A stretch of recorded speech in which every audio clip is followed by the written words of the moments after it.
Well, the great author returns. So it would seem. I'd just about given up on you. I told you I'd be back as soon as I could. I thought you said you were going to the bathroom. I did. Oh. Problems. I don't think that's any of your concern, or a particularly appropriate question to ask, but since you have, no. I wasn't talking about intestinal ones. I was referring to the, creative variety. Oh. Well, the answer's still no.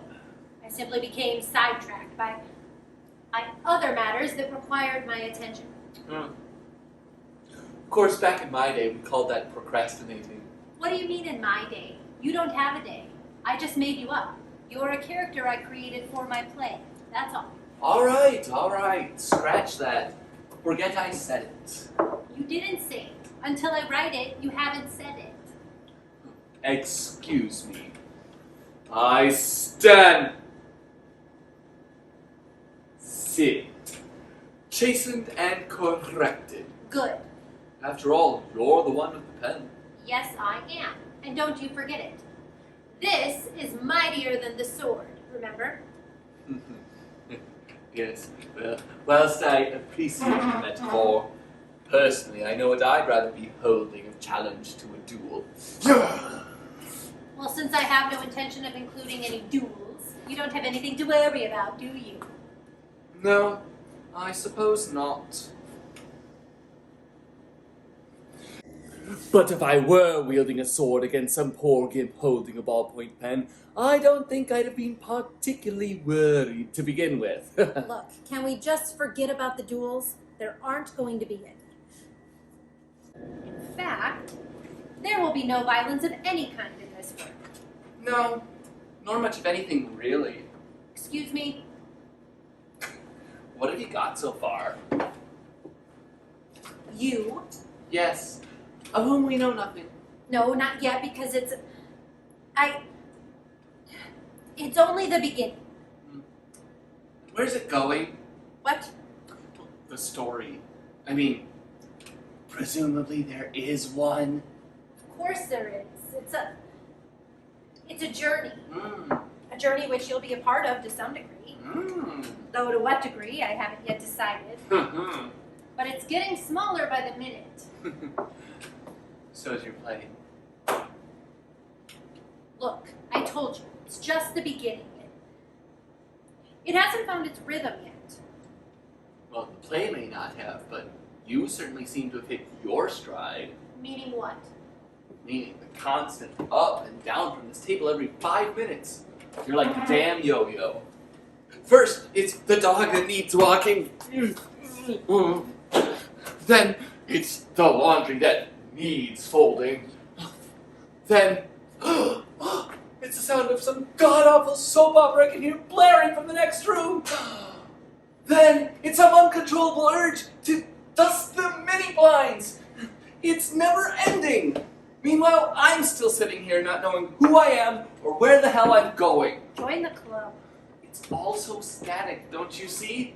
It's completely static. This play is going nowhere fast. You can't rush the creative process. But give me something, can't you? I need something to work with here. I want to be someone. For the love of God, flesh me out a bit. See, I think the problem is, I'm not sure that I like you anymore. I have a feeling that may be the problem. Oh, give me a break. This isn't a popularity contest, it's a play. You don't have to like everyone in it. In fact, you shouldn't. It would be boring, which, frankly, right now, this is. You see, when I first wrote you down, I thought we'd go somewhere together. I didn't know where, but I thought we would. But it doesn't seem to be happening. Perhaps it just wasn't meant to be. Now, you listen to me. I have sat here patiently while you have done anything and everything except finish what you started. I've stared into space. I've yawned.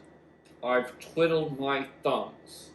I've even, in my excruciating boredom, tried very hard to imagine a life for myself out of my own head.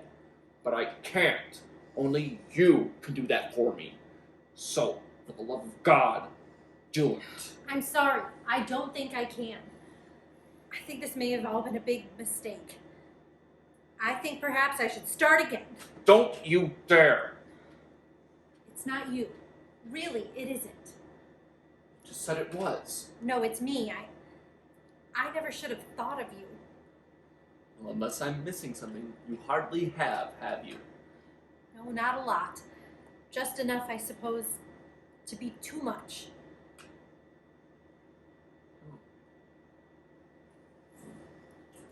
You know how to make a person feel good, don't you? What a charmer.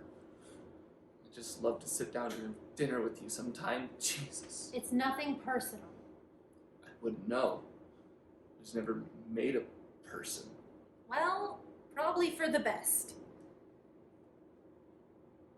Oh, you really are a piece of work, aren't you?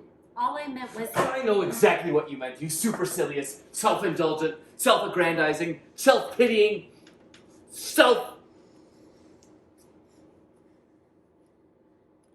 You think you're so high and mighty. Let me tell you something. One day, when you're lying on some cold, hard park bench, stinking of piss and coughing up snot, I'll be there. I'll be there, and I'll be laughing. Laughing so hard. Laughing and clapping and dancing and singing and celebrating everything that makes you utterly disgusting, yet still cling to life because you don't have the guts to kill yourself. And this little tantrum was intended to do what? Make me change my mind? No, just make me feel better. Did it? Somewhat. It doesn't change anything. There's precious little to change. My mind is made up. Sorry it had to be this way. Wait. What? Just give me another chance. Think about me a bit more. Focus on me a little harder. Maybe things will start clicking. Maybe you'll find hidden depths to me. Sides of me you never imagined were there. Before you know it, I could be kickstarting your imagination into producing something magnificent. Something game-changing. Something that shifts your career, such as it is, to a whole new level. I don't think so. You don't think so? No?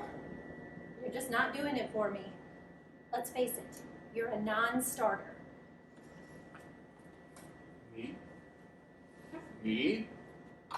I'm the non-starter? Oh, you have some nerve, Missy. You have some nerve. My God, the audacity.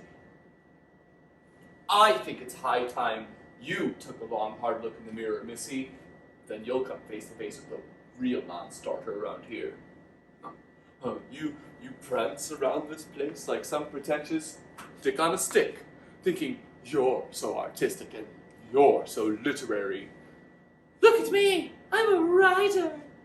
Look at me! I'm a playwright! I'm so intellectual! I'm so esoteric! A struggling, penniless martyr to my art. I go forth like Quixote, noble and proud in the face of the doubters and non-believers, and do it all with my head held high and a fountain pen rammed up my precious, tortured ass! You have no right to speak to me like that. What do you really do? Really? Not much of anything, really. You just like to think you do. Stop it. Because it makes you feel important? Makes you feel like you matter. I said stop it! But guess what? Newsflash. You don't. Enough! Hate to break it to you, lady, but you ain't curing cancer here. I'm warning you. Elle, you're not even writing a lousy play. Alright, that's it. This is the end. What? I refuse to be spoken to like that by someone who I personally brought into being.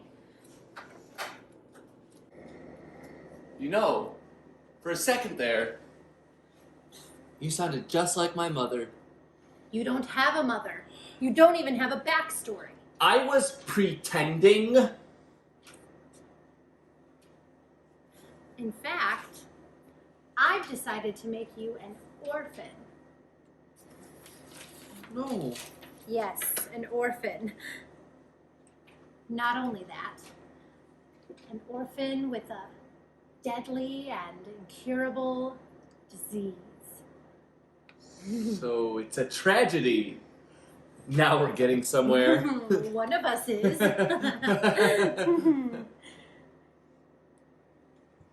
No, please. You said there'd be no violence. It'll be painless. You bitch.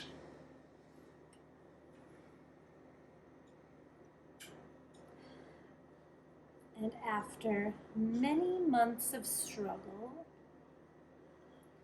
our tragic orphan's vital organs began to fail. No, please. It all happened so suddenly, so unexpectedly. There was nothing anyone could do. The doctor turned his head away in resignation. Please, no. The author looked up to the heavens in search of solace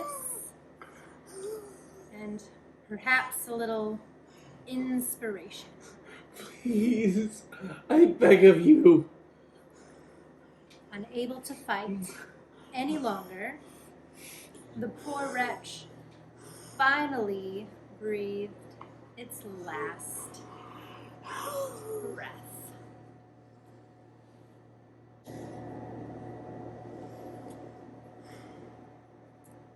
And then the poor devil was gone.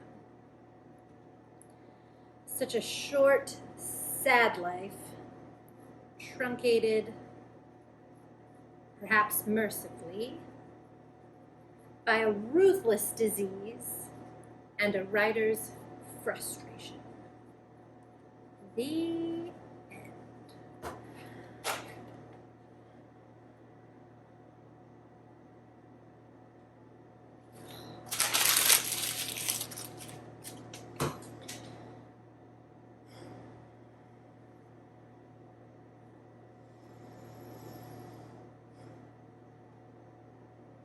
Now what?